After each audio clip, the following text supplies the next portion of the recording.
Always tells you your upper left quadrant, edge of it. And then just tucked in the middle, the stomach, supine or lying down position, tends to go up underneath the left lobe. So it's sort of nestled in between the left lobe and the spleen. And then you see this fatty tissue apron hangs down off the greater curvature of the stomach. So you would say that's the greater omentum. And then everything's pretty well hidden by that apron with the intestinal structure down below. The only other thing in this slide may be that little delicate white line that you see on the wall here and over here. That would be your parietal peritoneum. When you write your answers down next week,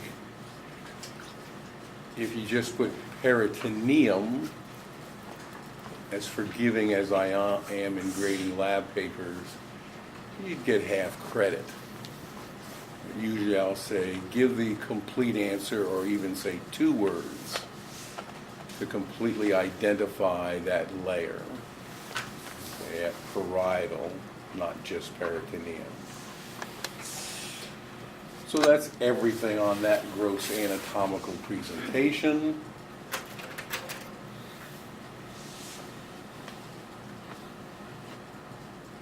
Now we take some things out of the abdominal cavity, other things that you can identify here.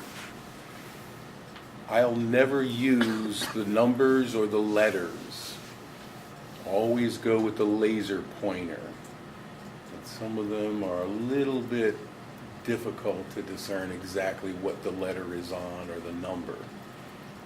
Always go with the red dot. So above you've got this structure. Nice look at the esophagus connecting with the stomach.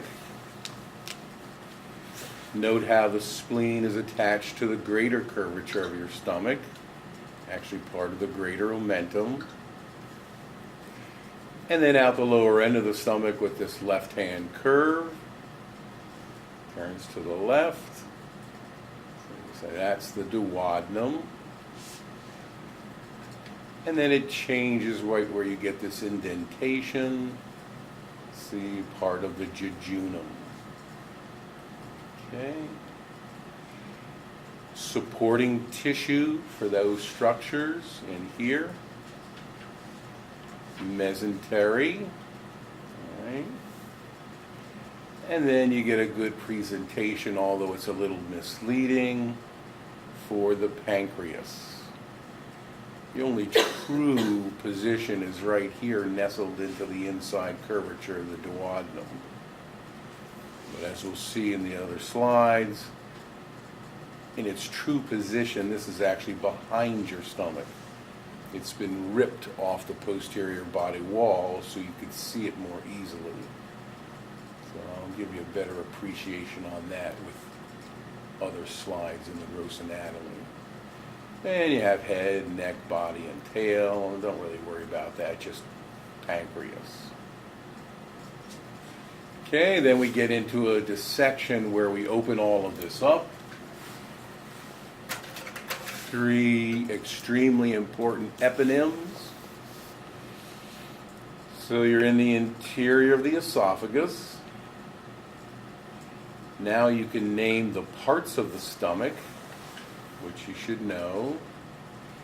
So you'd say, well, where the esophagus attaches,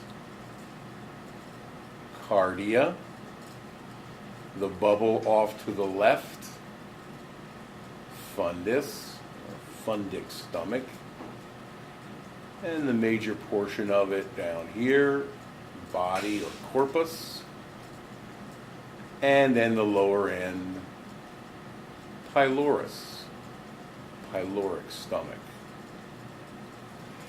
If I refer to the top of the funnel, say where the stomach starts to narrow down at the lower end, then you'd be a little more specific. Identify that as the antrum. So top of the funnel where it starts to narrow.